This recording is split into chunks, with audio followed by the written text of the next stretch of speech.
ఏ బానిసత్వంలో వేదన పడి రొటీన్ లైఫ్ను అనుభవించావో ఒక ఆశ్చర్యకరమైన మలుపు ఈ సంవత్సరంలో నా దేవుడు తీసుకోబోతున్నాడు. విశ్వసిస్తే చూస్తావు, సందేహిస్తే బ్రేక్. నువ్వే బ్రేక్ కొట్టినట్టు అవుతుంది. సందేహించొద్దు, నమ్ము.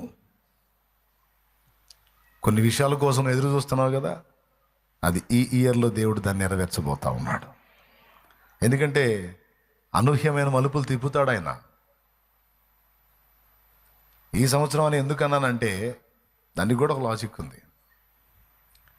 ఈ సంవత్సరంలో నీకు అనుకోకపోతే గతించిన సంవత్సరంలోనే నువ్వు గతించేదానివి గతించేవాడు. మళ్ళా సంవత్సరం పొడిగించాడు అంటే ఆయన చూపించాలనుకున్న వాటన్నిటినీ నీకు చూపించడానికే సంవత్సరం పొడిగించాడు.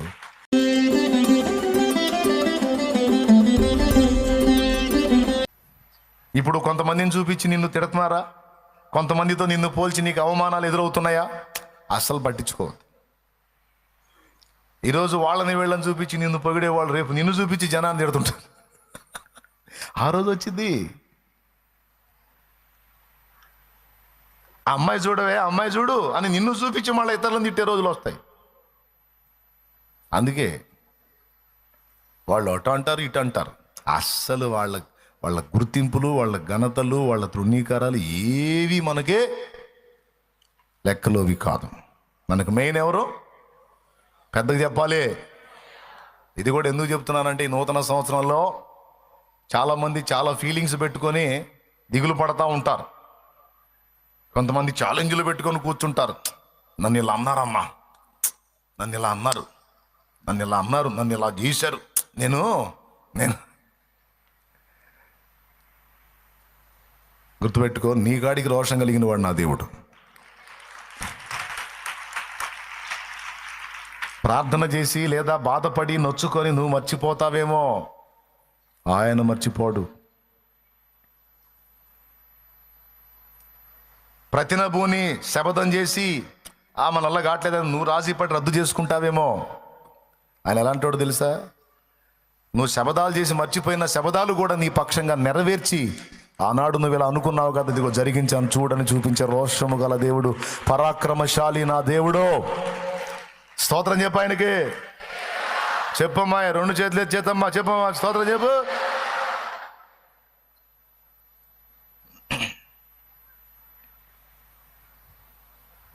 అందుకే నేను చెబుతుంది, ఆయనకు వదిలేసి నువ్వు ప్రశాంతంగా నీవు తిరిగి జన్మించిన వాడివి, ఆత్మను పొందుకున్నవాడు, నీ దృష్టి అంతా జక్కయ్యలాగా. ఒకప్పుడేమో నేను నా ఇల్లు అనుకున్నవాడు ఎగ్దం నా ఆస్తిలో సగం అమ్మి బీదలకి ఇచ్చేస్తాను, మిగిలిన సగం ఎవని యొద్ద నేను 2కు 4 తీసుకున్నాను వానికి 8 ఇస్తాను. మరి నీ సంగతో నాకు నువ్వున్నావుగయ్యా.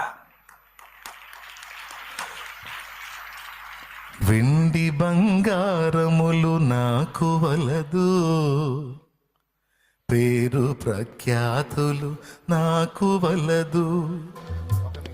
నేను చెప్పమన్నా చెబుతున్నావా, లేకపోతే నీ మైండ్ కూడా ఇలానే ఉందా? అన్న నా మైండ్ కూడా అదే అన్న. ఆ దేవుడు ఏదో అన్నాడు, నాకు దేవుడు అన్నవాళ్ళు చేతులు ఎత్తండి. అబ్బాయి మీరు చేతులు ఎత్తరు ఏంది? మీరేమైనా ఫీల్ అవుతున్నారా లోకల మాటలకి? కళ్ళజోడు కూడా పెట్టుకున్నాను అబ్బాయి, మళ్ళీ దూరం చూపు కనపడదేమో అని. అదే మైండ్లో ఉన్నారా? లేదా నేను పాడుతున్నారా? లేదా మీ ఫీలింగ్ ఏదో పాడండి, ఆ చరణం పాడండి.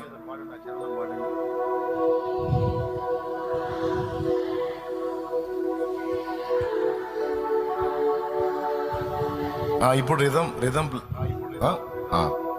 దరువు కొడతాడు, మీరే పాడుకోండి. కమ్మని విందులు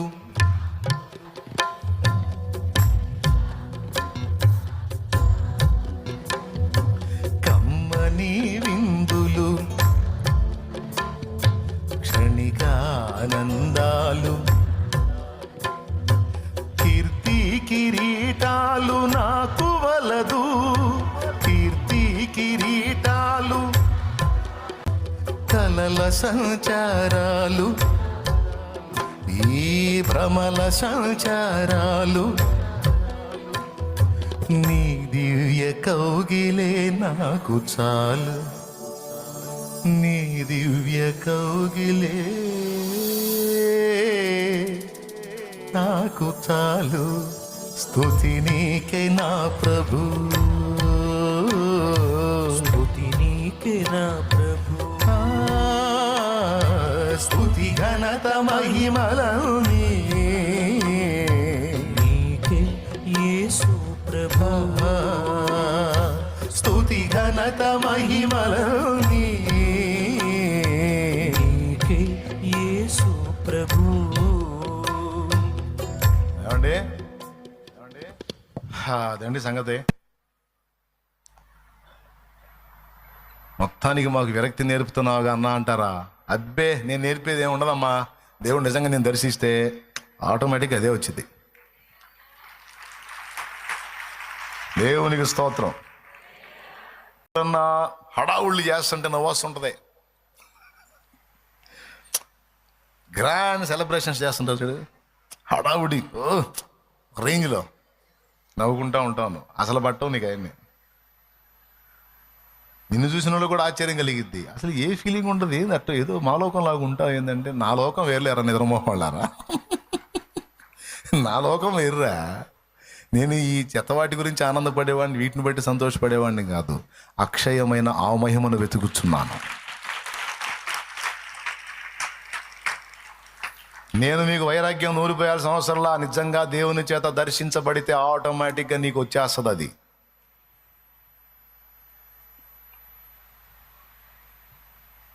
నేను పట్టించుకోనుగా. పొగిడారు పొగిడారు పొగిడారు అన్నోళ్ళని కూడా నేను పట్టించుకోను, తిట్టారు అన్నోళ్ళని కూడా పట్టించుకోను. ఏమో ఇప్పుడు బాగా పొగిడేవాళ్ళు, అన్నా నువ్వు అంత, అన్నా నువ్వు ఇంత, అన్నాను అన్నాను ఆహా అన్నోళ్ళు రేపు ఆడపెద్ద ఏదో అనొచ్చుగా. ఎట్ట నమ్మాలి? అవునా? ఈరోజు వాడు పెద్ద ఏదో అని తిట్టినోళ్ళు రేపు తెలియకన్నానయ్యా నిజంగా అని ఇటు తిరగొచ్చుగా. అందుకని నువ్వు అన్నా, నేను అనను. ఏడ్చాలేపో పిచ్చి మొహం అనపో, పిచ్చి మొహం ఏముంది నా దగ్గర నీ తలకాయ. నేనేమై ఉన్నాను, ఆయన కృప వల్లే ఉన్నాను.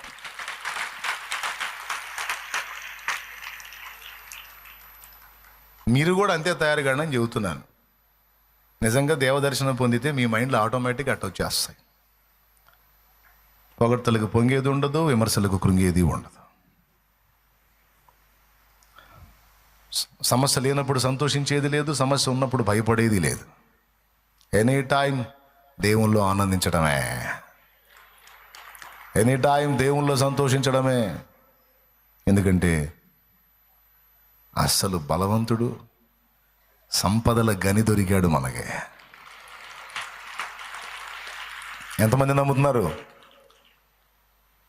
బలవంతుడు సంపదల గని. ఇంకేం కావాలి ఈ జీవితానికి?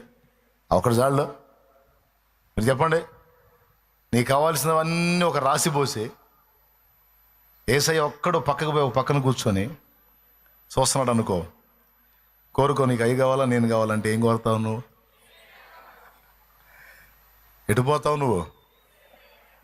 ప్రభా చాలా అప్పులు ఉన్నాయి నాయన, ఎట్లా డబ్బులు ఇచ్చా, స్తోత్రం ప్రభు అని డబ్బును పట్టుకుంటావా? అయ్యేందుకయ్యా, అయ్యేందుకు? నాకు నువ్వు చాలు. నా దగ్గరే ఉంది పిచ్చి మొహం, అక్కడ పో. నీకు కావాల్సింది అక్కడ ఉన్నాయి, పో.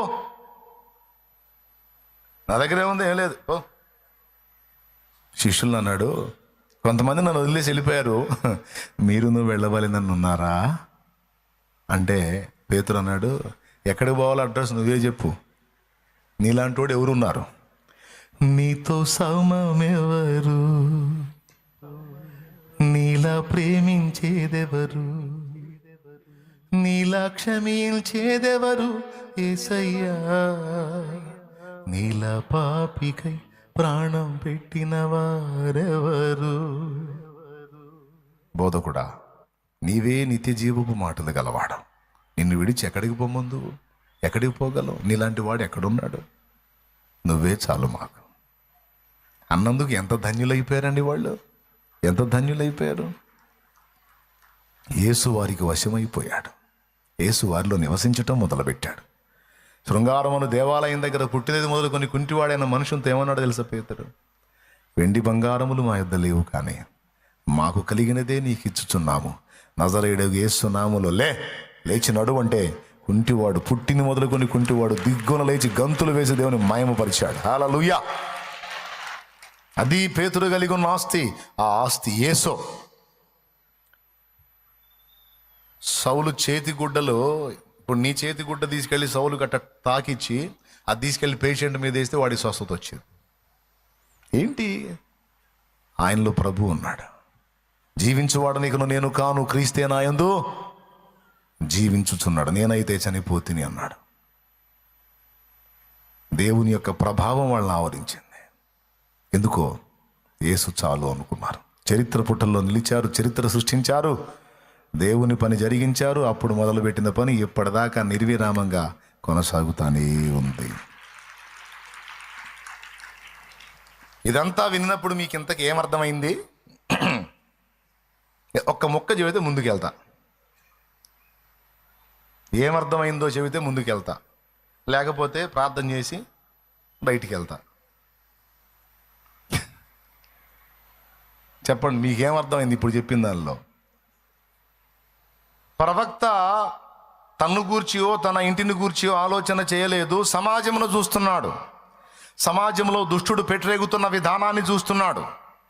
సమాజం ఎటుపోతుంది, సమాజంలోని ప్రజల్ని ఎలా చిక్కించుకున్నాడు, ఎలా గంతులేస్తున్నాడు, జనాలు ఎలా నాశనం చేస్తున్నాడు అనేది చూసి వేదన పడి ప్రార్థన చేస్తున్నాడు. అయ్యో దేవా, ఎంతకాలం వాడు మనుషుల్ని నాశనం చేస్తాడు, ఎంతకాలం జీవితాలతో ఆడుకుంటాడు,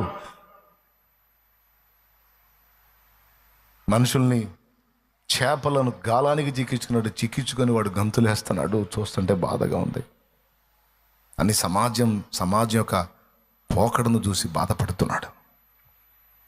తిరిగి జన్మించిన వాడు, ఆత్మను కలిగిన వాడు, దేవుని చేత నిజముగా దర్శించబడ్డవాడు ఇలాంటి భారాన్ని కలిగి ఉంటాడు. నిజంగా మనం అట్టి వారమై ఉంటే నిజంగా మనలో ఆ భారం ఉంటుంది.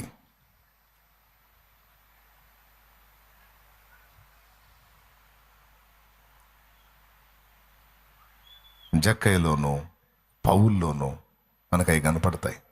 ప్రభు దర్శించక మునుపు స్వీయ జీవితం, ప్రభు దర్శించిన తరువాత సమాజాన్ని రక్షించాలన్న దృక్పథం మారిపోయిందా లేదా? అది చెప్తుంది. నిన్ను కూడా నువ్వు పరిశీలించుకో. నిజంగా నీ దృక్పథం కూడా అలా మారింది అంటే, నీ ఆలోచన విధానం కూడా సామాజిక కోణంలో ఉంది అంటే, సమాజం వైపు చూస్తుంది అంటే లైన్లోకి వచ్చినట్టే నువ్వు. సుకీర్తి, దుష్కీర్తి, ఘనత నీకు లక్ష్యంగా లేవు అంటే లైన్లోకి వచ్చినట్టే. అశాంతి, ఆవేదన నీ దరి చేరట్లేదు, సమస్తము దేవునికి అప్పచెప్పి నిమ్మళంగా విశ్రాంతిలో జీవిస్తున్నావు అంటే లైన్లోకి వచ్చినట్టే. తమ్ముడు నిజం చెప్పండి, నేను చెప్పింది క్లియర్గా అర్థమైందా లేదా మీకు? అర్థమైతే చేతులు ఎత్తండి. ఆడపిల్లలు కూడా అన్న అర్థమైందా అన్న అన్నాడు. నిజంగా అర్థమైందా? ఏమన్నాడు తెలుసా ప్రార్థనలో? దేవా, ఎంతకాలం వాడి ఆటను సాగనిస్తావు, ఎంతకాలం ప్రజల్ని బంధకాల్లో ఉంచుతావు? ఇక నువ్వు కదలవా, నువ్వు జోక్యం చేసుకోవా, వాడి ఆట కట్టించవా, వాడిని నాశనం చేయవా, ప్రజల్ని విడిపించవా? అయ్యో దేవా అని వేదన పడుతూ సంవత్సరాలు జరుగుతున్నాయి, నిన్ను గూర్చిన వార్త నాకు వినపడింది, నాకు భయం కలుగుతుందయ్యా. చూడండి, యెహోవా నిన్ను గూర్చిన వార్త విని నేను భయపడుచున్నాను. యెహోవా, సంవత్సరములు జరుగుచుండగా నీ కార్యము నూతనపరచుము, సంవత్సరములు జరుగుచుండగా దానిని తెలియజేయుము, కోపించుచునే వాత్సల్యమును జ్ఞాపకమునకు తెచ్చుకొనుము. నువ్వు అంత దారుణంగా పడేస్తే ఎట్లా తండ్రి? నువ్వు కోప్పడుతున్నావు, న్యాయమే. మా బుద్ధిహీనతలను బట్టి, మా బలహీనతలను బట్టి, మా తప్పుడు నడవడి క్రమాన్ని బట్టి, సైతానుగాడికి మేము ఇచ్చే ఛాన్స్ను బట్టి నా మీద కోపం వస్తుంది నీకు. అచ్చంగా కోప్పడితే ఎట్లయ్యా? నాన్న ఒక దశలో కోప్పడతాడు, మరో దశలో దగ్గరికి తీసుకుంటాడు కదా. అమ్మ ఒక దశలో కోప్పడుతుంది, మరో దశలో దగ్గరికి తీసుకుంటుంది కదా. ఎందుకు తీసుకుంటారు? నాన్నది పితృవాత్సల్యం, అమ్మది మాతృవాత్సల్యం. ఈ రెండిటికి మించినాడిని అన్నావు కదా నువ్వు. మరి నీ వాత్సల్యం ఎక్కడ ప్రభు? ఒక్కసారి వాత్సల్యంతో గుర్తు చేసుకోయ్యా. మయ్య గదు, మా నాయన గదు, ప్రజలు పాడైపోతున్నారయ్యా, ప్రజలు నశించిపోతున్నారయ్యా, వాళ్ళ చేతికి వచ్చేటట్లేరయ్యా. చిన్న చిన్న వయసుల్లో వ్యసనాల పాలైపోతున్నారయ్యా, చిన్న చిన్న వయసులో ఆత్మహత్యలు చేసుకుంటున్నారయ్యా, చిన్న చిన్న వయసుల్లో త్రాగుబోతులుగా, జోదరులుగా, మాదక ద్రవ్యాలకు బానిసలైపోతున్నారు చిన్న చిన్న వయసులో అయ్యా. వాళ్ళ జీవితాలు అలా పోవాల్సిందేనా? వాళ్ళని దర్శించవా? వాళ్ళ మనోనేత్రాలు వెలిగించవా? రాకడొస్తుంది, నేను వస్తున్నాను అన్నావే, మరి వచ్చేటప్పటికి వాళ్ళని సిద్ధపరచాలిగయ్యా, వాళ్ళని దర్శించాలిగయ్యా. నీ కార్యాన్ని నూతనపరచకపోతే ఎట్లా ప్రభువా? నూతన క్రియ చెయ్యయ్యా, కార్యాలు నూతనపరచయ్యా. కోప్పడయ్యా, తప్పులేదు. మా నాన్నవి నువ్వు కోప్పడకపోతే ఎట్లా? కోప్పడాల్సిందే, కానీ అచ్చంగా కోపంలోనే ఉండకయ్యా, శత్రువుకి అప్పగించకయ్యా. వాత్సల్యంతో ఒక్కసారి మమ్మల్ని గుర్తు చేసుకోయా, ఒక్కసారి వాత్సల్యం చూపయ్యా అని రిక్వెస్ట్ చేసుకుంటున్నాడు దేవునికి. కోపించుచూనే వాత్సల్యము నాపై చూపినావే, ఊహించలేనే నీ కృపలేని క్షణమును. చేసిన తప్పులను బట్టి కోపడు, బుద్ధిహీనతలను బట్టి కోపడు. మా నాన్నవి నువ్వు కోపడకపోతే ఎవరు కోపడదు? నీకు హక్కు ఉంది, కోపడు, కానీ పూర్తిగా అప్పగించగయా. తన గురించి కూడా అడగట్లా, తన గురించి కూడా అడగట్లేదండి, సమాజాన్ని గురించి అడుగుతున్నాడు.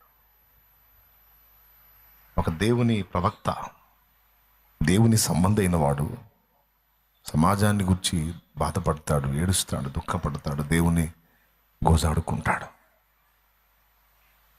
దేవుడికి కూడా అలాంటి వాళ్ళు కావాలి, ఎందుకంటే అది దేవుని మనస్సు.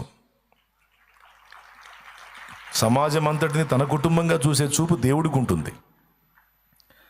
దేవుడు అందరినీ మనుషులుగా, అందరినీ తన బిడ్డలుగా చూస్తాడు. కులము, మతము, ఇంకా బీద, ధనిక, ప్రాంతీయ, జాతి, కుల, మత భేదాలు దేవుడికి లేవు. అందరూ ఆయన పిల్లలు, ఆయన సృష్టి. అలాగే అందరినీ కలిపి అలా చూసేటువంటి వారందరూ కూడా దేవుని మనస్సులోకి వచ్చిన వాళ్ళు, దేవుని మనస్సు కలిగిన వాళ్ళు. హబక్కూకు అలాంటి మైండ్ని వ్యక్తం చేస్తున్నాడు. ఇప్పుడు ఆ భక్తుని ప్రార్థన దేవుడు వదిలేశాడా? నోనో, దేవుడు తీసుకున్నాడు. ఎంతగా తీసుకున్నాడంటే, ఆ ప్రార్థన ఎంత నచ్చిందంటే ఆయనకి, ఆ ప్రశ్నలు ఎంత నచ్చాయంటే, అది గ్రంథంలోకి వచ్చేటట్టు చేసి, అది మనం చదువుకునేటట్టు చేశాడు దేవుడు. ఎంత నచ్చింది ఆ ప్రార్థన, హబక్కూకు చేసిన ప్రార్థన. బిడ్డలారా వినండి, రోజుట్లాగానే పొద్దు పొడుస్తుంది, తెల్లారుతుంది. లేచారు, తమ తమ పనులకు వెళ్ళారు. మట్టి తొక్కటం, గడ్డి తీసుకొచ్చి ముక్కలు గడ్డి ముక్కలు చేసి ఆహారం తినటం, మళ్ళా వెళ్ళి వెట్టి చేయటం, చేయలేక కలిసిపోయి ఆగితే వాళ్ళు వచ్చి కొట్టడం, కనీసం భార్య పిల్లల దగ్గరికి వెళ్ళి కొద్దిసేపు కూర్చునేదానికి కూడా అవకాశం లేకుండా శ్రమ అనుభవించటం. రోజుట్లాగనే ఆ రోజు కూడా తెల్లారింది, వాళ్ళ పనుల్లోకి వాళ్ళు వెళ్ళారు. ఈలోపు ఒక వార్త వచ్చింది వాళ్ళందరికీ. ఒక వార్త ఏంటో తెలుసా? మన పక్షంగా మాట్లాడడానికి దేవుని చేత పంపబడి మోషే వచ్చాడట, అహరోను వచ్చాడట, రాజుతో మాట్లాడారట. రాజు వారిని ఏమీ చేయలేకపోయాడట. రాజును అడిగారట, ప్రజల్ని విడిపించాలి, ప్రజల్ని పంపించును అని. దావాలన్నమే వ్యాపించింది. Routine life. 400 సంవత్సరాలుగా అదే రొటీన్ లైఫ్. వాళ్ళ తాతలు, తండ్రులు, వాళ్ళ ముత్తాత అదే రొటీన్ లైఫ్. కానీ ఈరోజు ఒక ఆశ్చర్యకరమైన మలుపు దేవుడు తీసుకున్నాడు. 2 వ్యక్తుల్ని పంపాడు. వాళ్ళలో ప్రధానుడు మోషే. కార్యము నూతనపరచడం అంటే ఏంటో తెలుసా? ఊహించని మలుపు తిప్పటం, అనూహ్యమైన మలుపు తిప్పటం. అది నా దేవుడికి సాధ్యం. మీరు మీ రొటీన్ లైఫ్, మీరు రోజు అనుభవించే వేదన, బాధ, దుఃఖము, కృంగుబాటు, ఆ తృణీకారము, విమర్శలు, దూషణ రొటీనా? అదే అదే అదే ఇక తెల్లారితే అదే కదా అన్నట్టు అదే అయిపోయిందా? ఒక అనూహ్యమైనటువంటి మలుపు నా దేవుడు తీసుకోబోతున్నాడు. తీసుకుంటాడు. ఆనాడు ఇశ్రాయేల్లో తీసుకున్నాడు, ఈనాడు నీ జీవితంలో కూడా తీసుకుంటాడు. దేవునికి మహిమ. హల్లెలూయా. ఏమిటా మలుపు అంటే విడుదల విడుదల విడుదల సమీపించింది. చివరికి ఒకరోజు మళ్ళీ వార్త వచ్చేసింది. ఏమన్నా తెలుసా? ఐగుప్తు రాజైన ఫరో ఇశ్రాయేలు సర్వ సమాజమును వెళ్ళిపోమ్మని ఆర్డర్ జారీ చేశాడు. మోషే గెలిచాడు. మనందరికీ స్వేచ్ఛ, సర్దుకోండి సామాను, పదండి బయటికి, పదండి బయటకి. అబ్బా, ఎంత సంబరపడి ఉంటారో, ఎంత సంతోషించుంటారో. విడుదల సమీపించింది. బంధకాలు తెగిపోయాయి. బానిసత్వం వదిలిపోయింది. ఒక ఆశ్చర్యకరమైన క్రియ జరిగింది. కార్యం నూతనపరచబడింది. దేవునికి మహిమ. అప్పటిదాకా వెట్టి చాకిరి చేయించుకున్నారు. ఇప్పుడు వాళ్ళ సొమ్ము, వెండి, బంగారాలు తెచ్చి ఇశ్రాయేలుకి ఇవ్వటం మొదలుపెట్టారు. ఇప్పటిదాకా దోచుకున్నారు, శ్రమని దోచుకున్నారు, సొమ్ముని దోచుకున్నారు, కష్టాన్ని దోచుకున్నారు. దేవుడు జోక్యం చేసుకున్నాడు. ఇప్పుడు 2 మొత్తం ఇవ్వటం మొదలుపెట్టారు. ఇప్పటిదాకా దోపిడీకి గురయ్యావేమో, ఇక నుంచి పొందటానికి దేవుడు నిన్ను సిద్ధపరుస్తున్నాడు. దోచుకున్న వాళ్ళ చేతుల్లోంచి వాళ్ళ వాళ్ళ వాళ్ళ దవడ మీద కొట్టి దానికి 4 తిరిగి నీకు అందేటట్టు చేయడానికి నా దేవుడు పూనుకున్నాడు. నా దేవుడు పూనుకున్నాడు. ఇప్పటిదాకా ఏ బానిసత్వంలో వేదన పడి రొటీన్ లైఫ్ను అనుభవించావో, ఒక ఆశ్చర్యకరమైన మలుపు ఈ సంవత్సరంలో నా దేవుడు తీసుకోబోతున్నాడు.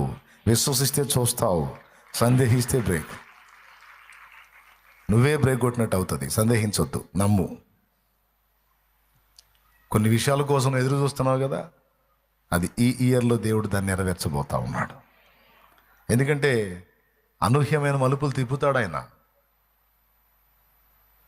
ఈ సంవత్సరం అని ఎందుకన్నానంటే దానికి కూడా ఒక లాజిక్ ఉంది. ఈ సంవత్సరంలో నీకు అనుకోకపోతే గతించిన సంవత్సరంలోనే నువ్వు గతించేదానివి గతించేవాడు. మళ్ళా సంవత్సరం పొడిగించాడు అంటే ఆయన చూపించాలనుకున్న వాటన్నిటినీ నీకు చూపించడానికే సంవత్సరం పొడిగించాడు. నువ్వు చేసిన ప్రార్థనలన్నిటికీ జవాబులు నీవు ప్రాక్టికల్గా అనుభవించడానికే మరొక సంవత్సరం పొడిగించబడింది. నువ్వు చేయాలనుకున్న కార్యాలు దేవుని విషయమై చేయడానికే మళ్ళా నీ ఆయుష్కాలం పొడిగించబడింది. కొన్ని చూడడానికి, కొన్ని చేయడానికి, కొన్ని అనుభవించడానికి దేవుడు మన టైంని పొడిగించాడు. ఏమంటావు? Any doubt? No doubt. దేవునికి స్తోత్రం. సందేహం ఉంటే చెప్పండి, మాట్లాడుకుందాం. లేదుగా? నూతన కార్యం జరిగింది. వచ్చేసాడు మోషే. రండి బయటికి, మిమ్మల్ని ఆపేవాడెవడు లేడు. ఇశ్రాయేలు సర్వ సమాజమా, ఐగుప్తీయులను అడగండి అంటే సచ్చినట్టు వాళ్ళ వెండి బంగారాలు తీసుకొచ్చి ఇచ్చారండి వీళ్ళకి. ఎలా వచ్చారో తెలుసా? బానిసలుగా మారిపోయి సైన్యముగా బయటికి వచ్చారట. యుద్ధశూరులుగా బయటికి వచ్చారట.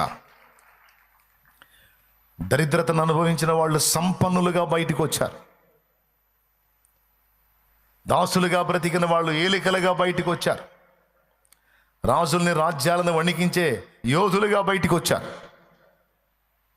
నూతన క్రియ జరిగించే దేవుడు మనకు తోడై ఉన్నాడు. ఇన్నాళ్ళ బానిసత్వానికి ఇక ముగింపు, ఇన్నాళ్ళ వేదనలకి ఇక ముగింపు.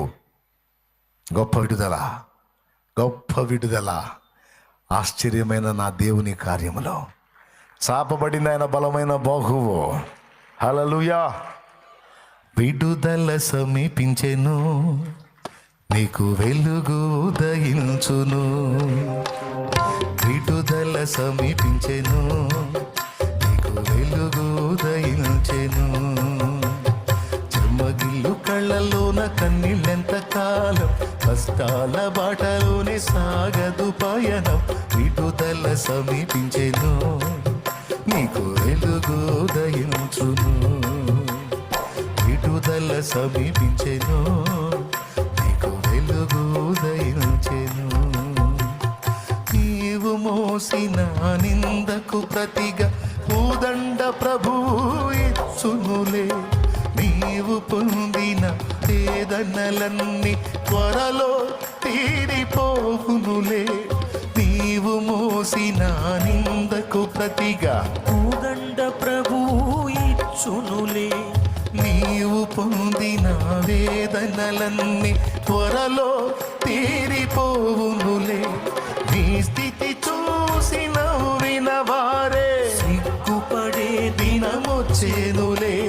నీ స్థితి చూసి నవ్విన వారే సిగ్గుపడే దినమొచ్చేనులే. విడుదల సమీపించెను. ఆమేన్. నీకు వెలుగు ఉదయించు. విడుదల సమీపించెను, నీకు వెలుగు ఉదయించును. చెమ్మగిల్లు కళ్ళలోన కన్నీళ్ళెంత కాలం, కష్టాల బాటలోనే సాగదు పయనం. విడుదల సమీపించెను, నీకు వెలుగు ఉదయించు. ఆమేన్. అమ్మో, దేవుడు వాత్సల్యం చూపి కార్యాలు నూతనపరచకపోతే మనం మనుగడెక్కడా? బ్రతకగలమా? ఆయన కోపడి తీర్పులు తీర్చే జడ్జియే కాదు, దగ్గరకు తీసుకొని హత్తుకునే అమ్మ నాన్న కూడా ఆ వాత్సల్యం మన మీద కుమ్మరిస్తాడు. దేవునికి మహిమ. ఇక్కడ మీరు రెండు గుర్తించాలి. ఇశ్రాయేలు ప్రజలకు రొటీన్ జీవితం నుంచి విడుదల ఇచ్చాడు. అనూహ్యమైన మలుపు తిప్పి వాళ్ళందరినీ బంధ విముక్తుల్ని చేశాడు. ఓకే. రెండోది ఏంటో తెలుసా? దీనికి ఒక్కడు దీన్ని సాధించడానికి దేవునికి అందుబాటులోకి వచ్చాడు. ఒక్కడు. ఇప్పుడు నేను చెప్పే రెండో పాయింట్ ఏంటంటే, ఈరోజు బంధకాల్లో ఉన్నటువంటి సమాజాలు, వ్యక్తులు, నీ స్నేహితులు, సోదరులు, నీ కొలీగ్స్, నీ సమాజ ప్రజలు నీ వలన విడుదల పొందాలి. నీ వలన, నీ పరిచర్య వలన, నీ వలన వాళ్ళు బంధ విముక్తులు కావాలి.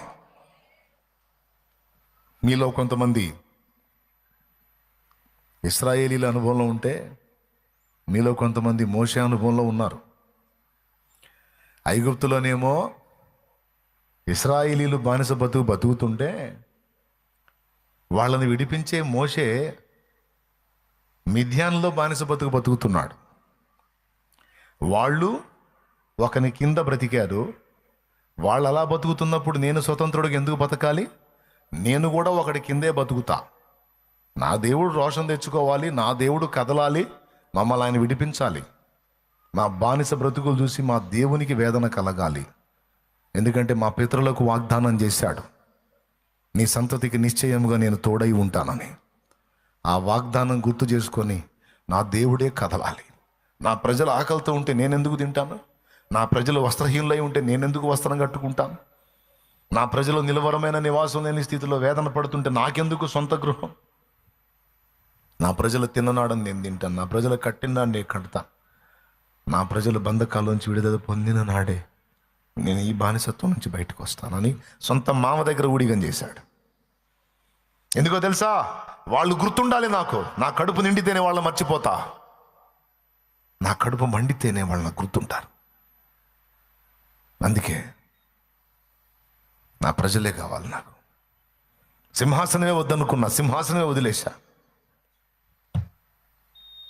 అని బానిస బతుకు. అక్కడేమో వాళ్ళు బానిసలు, వాళ్ళని విడిపించేవాడు కూడా ఇక్కడ బానిస. ఇక్కడ కూర్చున్న వాళ్ళందరూ 2 రకాల వాళ్ళు ఉన్నారు. మీకు తెలుసా? ప్రజెంట్ మీరు బానిసలు, కానీ రాబోతున్న దినాల్లో మోషేలాగా మీరు విడుదల పొంది అనేక మంది బానిసల్ని విడిపించేటువంటి యోధులు. కొడో కొడో కొడో కొడో కొడో విశ్వాసంతో దేవుని మహింపరచు. హల్లెలూయా, హల్లెలూయా చెప్పు, చెప్పు హల్లెలూయా, చెప్పు చెప్పు, ఇంకోసారి చెప్పు హల్లెలూయా, హల్లెలూయా. ప్రజల్ని బయటికి తీసుకురావడానికి, ప్రజలకు ఒక నూతన కార్యం చూపించడానికి నిన్నే దేవుడు నిలబెడతాడు. నిన్నే దేవుడు నిలబెడతాడు. ఎప్పుడు? మోషేలాగా నువ్వు కూడా అంకిత భావంతో ఉన్నప్పుడు. నీ స్వార్థాన్ని గురించి నువ్వు ఆలోచించడం మానేసి దేవుడు ప్రజలు, దేవుడు ప్రజలు, దేవుని ప్రజలు, దేవుని పిల్లలనే ఆలోచన విధానంలోకి నువ్వు వచ్చినప్పుడు, మోషే ఎంత నిజాయితీగా ఉన్నాడో చూడండి. నాకు చాలా ఆశ్చర్యం. ఆ సన్నివేశం చదువుతున్నప్పుడు, ఏం కర్మ మోషే నీకు?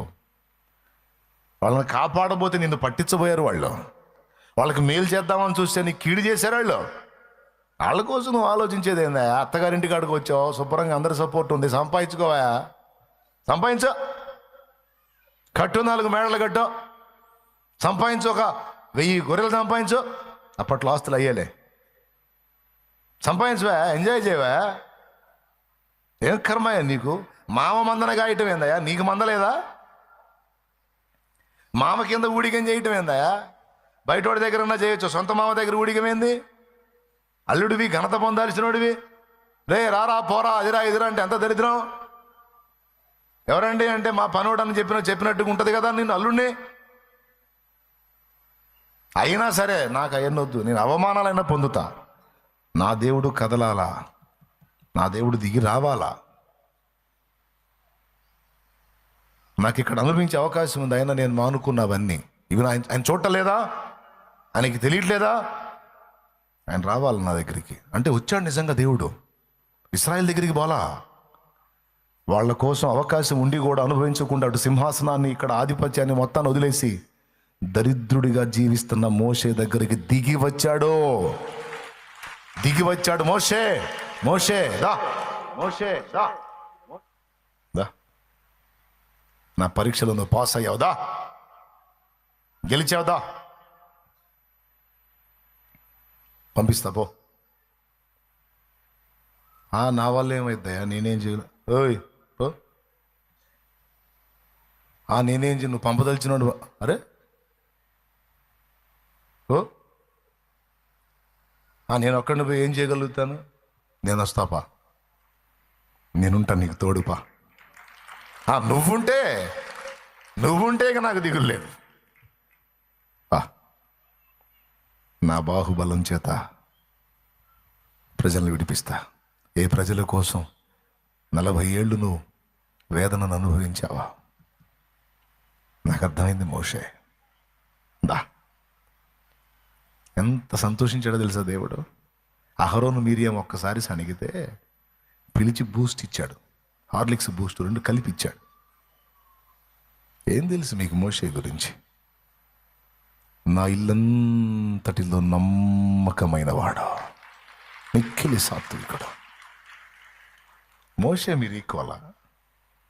మోషే మీరు ఈక్వలా? సింహాసనాన్ని వదిలిపెట్టాడు అహరోను నా కోసం, నా ప్రజల కోసం. మామగారింటి దగ్గర ఆధిక్యతను వదిలిపెట్టాడు నా కోసం. బానిస బతుకు బతికాడు. నిస్వార్థపరుడు, తన కోసం బతికేవాడు కాదు మోషే.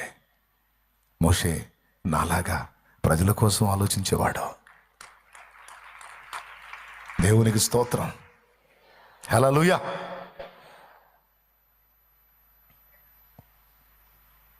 ఒప్పుకోలా, సొంత వాళ్ళని కూడా ఒప్పుకోలా, తోలు తీశాడు. ఇంకా మిర్యాముని కొట్టాడు, అహరోన్ మీదకి రాబోయేసరికి అడ్డుపడ్డాడు మోషే. అయ్యా పోనీ అయ్యా అని. ఆ మోషే అడ్డుపడ్డానికి వదిలేడు, అయితే అయిపోయేది అహరోన్ పని ఆ రోజే. కోరహు, దాతాను, అభిరాము, అతనికి సపోర్ట్ చేసిన దాదాపు 250 మంది కంటే ఎక్కువ మంది మొత్తాన్ని ఒక్క దినమంది మొత్తం అక్కడ పెట్టాడు. మోషేకి విరోధంగా లేచిన ప్రతిసారి కూడా ఇశ్రాయేలును మొత్తటమే పని. కడుపు మంట దేవునికి. ఎందుకు తెలుసా? దరిద్రులారా, మీకోసం నా బిడ్డ ఎంత త్యాగం చేశాడురా, మీకోసం నా బిడ్డ ఇన్ని బాధలు పడ్డాడురా, మీకోసం నా బిడ్డ ఎంత వేదన పడ్డాడు. ఏం తెలుసురా మీకు నా బిడ్డ గురించి? కదిలితే మెదిలితే చీప్గా మాట్లాడటం, వ్యతిరేకంగా సొనగటం, పడగెత్తి పాములు బుసగొట్టినట్టు కొడతారు. తొక్కుతా మొత్తాన్ని అని తొక్కటం మొదలు పెట్టాడు. మళ్ళీ ఈ మోషని అడుక్కోదయ్యా, నువ్వు కోపడతావేమో, కదిలితే సాగు కొడతావేమో నువ్వు అంటే నన్ను అన్నారాయా, నాకేం చిల్లులు పడ్డాయా, పడేవాడిని నేను, నీకెందుకు వదిలే నిన్ను అంటున్నారు మోసే వాళ్ళు. ఏదో తగలబడ్డారు, తెలిసొచ్చా పోనీ అంటే అన్నారులే, పోనీ నువ్వు కోపడితే ఒక్కడు బతకడు ఇక్కడ, వదిలే. చూడండి, ఈయనంటే ఆయనకు మండుతుంది. ఎవరికి? ఒకసారి తెగులు రేపాడు, ఒకసారి అగ్ని రేపాడు. మొత్తటమే. ఇక మోషేని కదిలిస్తే మొత్తటమే. ఎందుకు? మోషే ఏంటో దేవుడికి తెలుసు. దేవునికి మహిమ. ఈరోజు మన జీవితాలు కూడా అలా సమాజానికి దీవెనకరంగా మార్చే ఆ కార్యం, నూతన క్రియ నా దేవుడు జరిగించబోతున్నాడు. జరిగించాలి, జరుగునుగాక. సంవత్సరాలు జరుగుతూ ఉండగా ఆయన కార్యం నూతనపరచబడాలి.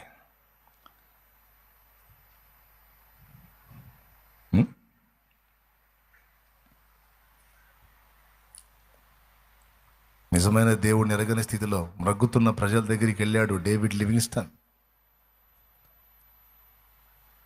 ఒక ఆశ్చర్యకరమైన మలుపు తిరిగింది ఆ ప్రజలకి. నిజ దేవుణ్ణి ఎరగని స్థితిలో మ్రగ్గుతున్నారు రెడ్ ఇండియన్లో. వాళ్ళ మధ్యలోకి వెళ్ళింది ఒక నక్షత్రం, దాని పేరు డేవిడ్ బ్రైనార్డ్.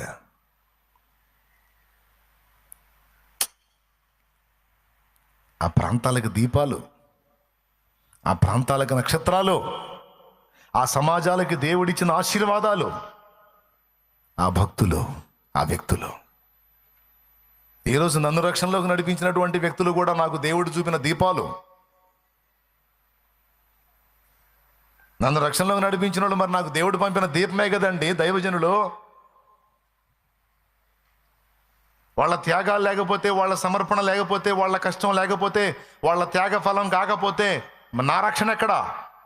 ఫస్ట్ యేసయ్య త్యాగం, ఆ యేసయ్యను మోసుకొచ్చి నాకు పరిచయం చేసిన భక్తుల త్యాగం. బిడ్డ, ఈరోజు ఈ ముగింపులో ఈ మాట గుర్తుపెట్టుకో, ఆ నక్షత్రం నువ్వు కావాలి. క్రిస్మస్ రోజు నక్షత్రం పెట్టు, ఆనందమే, కానీ అంతటితో తృప్తి చెందవాకు. నా దేవుడు నాతో మాట్లాడిన మాట అదే. సేవకు వచ్చిన తొలి సంవత్సరంలో ఎల్లో కలర్ స్టార్ తీసుకొచ్చి మార్కెట్లో పోయి కొనుక్కొచ్చి 2 కట్టెలు కలిపి కట్టి పొడవుగా నిలబెట్టి దానికి నక్షత్రం కట్టి అందులో బల్బు పెట్టి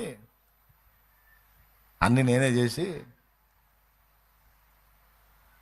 మా పాక ముందు నక్షత్రం పెట్టి ఆ వీధి చివరికి పోయి చూసా కనపడుతుందా లేదా అని. అటుపోయి చూసి ఇటుపోయి చూసి టర్నింగ్ తిరిగి చూసి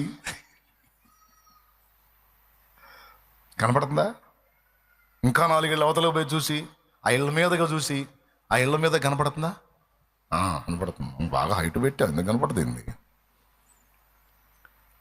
మీరు కూడా చూసుకుంటారా? అట్లా స్టార్స్ పెట్టి చూసుకుంటారా? మీలాగే నేను కూడా చూశాను. దేవుడు నాతో తన మెల్లైన స్వరంతో మాట్లాడాడు తెలుసా, కుమారుడా, నక్షత్రం పెట్టి సంతోషిస్తున్నావు, నా సంతోషం చెప్పనా? అక్కడ నిలిపిన నక్షత్రం వెలుగుతూ ఇతరులకు కాంతినిచ్చినట్టు ఆ నక్షత్ర స్థానంలో నువ్వు ఉండాలని నా ఆశ. ఆ దీపాన్ని చూసి నువ్వు సంతోషపడుతున్నావు, నిన్ను అనేకులకు దీపంగా చేయాలని నా ఆశ. నువ్వు ఆ విధంగా తయారు కావాలన్నా. అప్పుడు మోకాళ్ళుని అడిగా, దేవా, అనేకులకు మోషేని ఒక నక్షత్రంగా,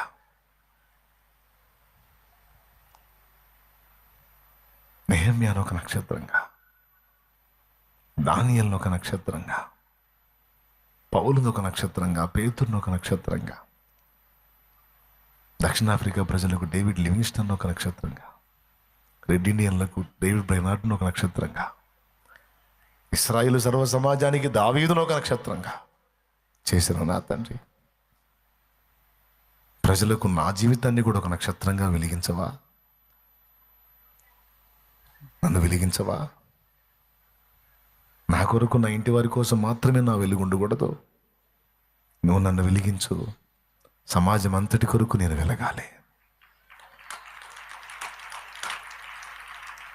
నన్ను వెలిగించవా, నన్ను వెలిగించవా అని దేవుని పాదాలు పట్టుకొని కన్నీరు విడిచి ప్రార్థన చేయటం మొదలుపెట్టా. నువ్వు ఆశించదు అదేగా, వెలగాలన్న ఆశ నాకు కూడా ఉంది. నన్ను వెలిగించు.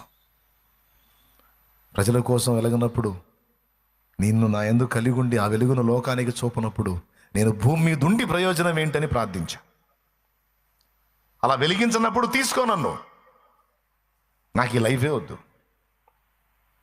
నీ కొరకు వెలగనప్పుడు, నీ కొరకు ఫలించనప్పుడు నాకు ఈ బ్రతికే వద్దు, నువ్వు తీసుకోనాయనా అని కన్నీరు విడిచి దేవుని పాదాలు పట్టుకొని ప్రార్థన చేశా. నిజంగా ఆత్మీయులైన వాళ్ళకి ఈ మాటలు అవసరం. వాళ్ళు తీసుకుంటారని చెప్తున్నాను. నా ప్రాణాన్ని దేవుడు తీయలేదు, కానీ 18 సంవత్సరాలుగా ఆయన కృప నాకు ఇచ్చి, నేను ఆశించిన రీతిలో, ఆయన కోరుకున్న రీతిలో ఆయన తన వెలిగింపును నాకు అనుగ్రహించి ఆయన కార్యాలు ఆయన జరిగిస్తూ ఉన్నాడు. ఒకవేళ నీ ప్రార్థన కూడా ఇదే అయి ఉంటే, ఈరోజు నా దేవుడు నీలో జరిగించాల్సిన నూతన కార్యం అదే. నిన్ను వెలిగించాలొక నక్షత్రంగా. అది నేను చూడాలి. అది నేను నీ సాక్ష్యం పరిమళించాలి. నీ జీవితం అనేకులకు దీవెనకరంగా మారాలి, ఆశీర్వాదకరంగా మారాలి. అతడు నిజంగా మాకు వెలుగో, ఆమె నిజంగా మాకు వెలుగో. దేవుడు మా కొరకై పంపిన నక్షత్రం ఆమె. దేవుడు మాకై పంపిన నక్షత్రం అతడు. అమ్మో, ఆయన లేకపోతే మేము తెలుసుకునే వాళ్ళం కాదు. అమ్మో, ఆమె లేకపోతే మాకు తెలిసేది కాదు. నిజంగా ఆమె మాకు దేవుడు పంపిన దూత. ఆయన మాకు దేవుడు పంపిన నక్షత్రం. అనే విధంగా నా తండ్రి మనందరిని వెలిగించుగాక. వేణోళ్ళ కొనియాడిన అనే పాటలో అదే మెన్షన్ చేసుకున్నాను దేవుని కృపలో. నిన్ను చేరాలి నేనెగిరియా గోవల, నీకై వెలగాలి ఆ నింగిలో తారల. నిన్ను చేరాలి నేనెగిరి ఆ గోవల, నీకై వెలగాలి ఆ నింగిలో తారల. వేణోళ్ళ కొనియాడినా ఆశయి తీరదే, నిన్నెంత ఘనపరచినా హృదయవి నిందరే. నజరేయుడ యేసయ్యా, నీ స్తుతి తప్ప ఆనందమే లేదుగా. నా స్థితి మార్చినది స్తోత్రనిధియే కదా. ఫైనల్గా చెప్తున్నాను, ఇంకా సేపట్లో మీరు ఇంటికి వెళ్ళిపోతారు. నువ్వు దేవుని నిజంగా విశ్వసిస్తే దేన్ని బట్టి కూడా కలవరపడద్దు, కలత చెందొద్దు. నువ్వు ప్రజెంట్ అనుభవిస్తున్న వేదనలు నీకు స్థిరం కాదు. భోగాల్లో ఉన్న వాళ్ళకి భోగాలు స్థిరం కాదు. వాటిని ఇటు మార్చగలడు, నీ స్థితిని అటు మార్చగలడు. సమస్తము చేయగలడు, అధికంగా చేయగల దేవుడుగా ఈరోజు మన ముందు ప్రత్యక్షమయ్యాడు ఆయన. కాబట్టి ఒక దేవుని సంబంధిగా, దేవదర్శనం పొందిన వ్యక్తిగా లోకస్తులు ఘనంగా ఇంచే లక్ష్య పెట్టొద్దు. లోకస్తుల మాటలను బట్టి కూడా నువ్వు ఫీల్ అవ్వద్దు, లెక్క చేయొద్దు, సిగ్గు తలంచొద్దు. సిగ్గుపడే పరిస్థితి లేదు నీకు. సత్యవంతుని అందున్నావు నువ్వెందుకు సిగ్గుపడాలి? నిన్నన్నోళ్ళు సిగ్గుపడే రోజు వచ్చింది, గుర్తుపెట్టుకో. నీ ఎడల ఆయన కార్యం చేస్తాడు. నీ రొటీన్ లైఫ్ అలానే ఉంటుంది అనుకోవద్దు.